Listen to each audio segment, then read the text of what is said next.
kuwapa taarifa muhimu kuelekea mechi yetu ya ligi ya mabingwa barani Afrika. Mbele yenu naitwa Komando Ahmed Ali, niko hapa nikiwa ni meneja habari na mawasiliano wa klabu ya Simba, na hii leo tuna taarifa muhimu kuhusiana na timu yetu ya Simba Sports Club.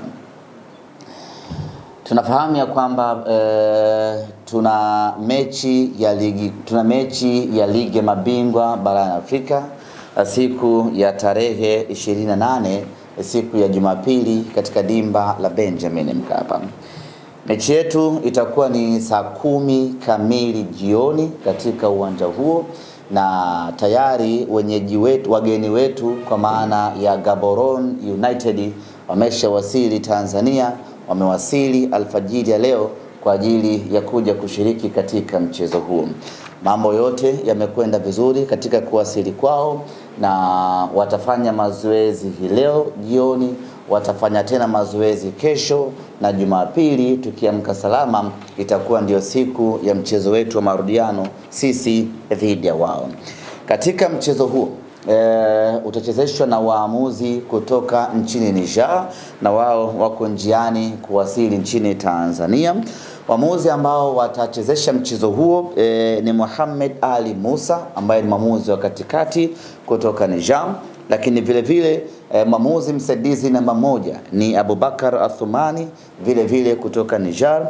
Mwamuzi msaidizi namba 2 ni bwana Abdullahi Ada Tanu kutoka Niger, na mwamuzi msaidizi namba 4 ama 4th official atakuwa ni Musa Ahmadu naye vile vile kutoka Niger, na match commissioner ni Mohamed Mumin Ali kutoka Djibouti. Hiyo ndiyo safu ya maafisa ama waamuzi ambao watachezesha mchezo wetu dhidi ya Gaborone United.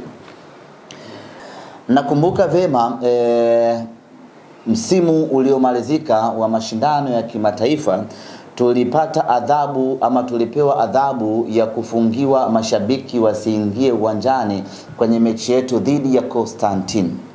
Na hii ni baada ya kutokea vurugu kwenye mechi yetu dhidi ya Sfaxien.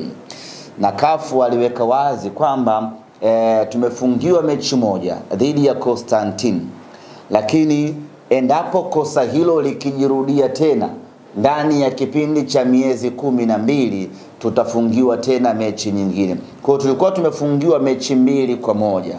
Adhabu ya kwanza ilikuwa ni kutoingiza mashabiki kwenye mechi ya Constantine, lakini endapo tungerudia kosa jingine kama lile tungefungiwa tena mechi inayofuata.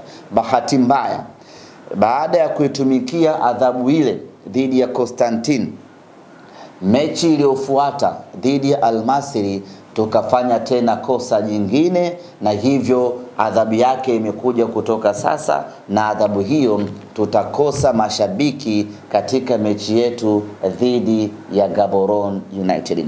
Nini kilifanyika ama nini kilitokea katika mchezo ule dhidi ya Al Masry? Yuko shabiki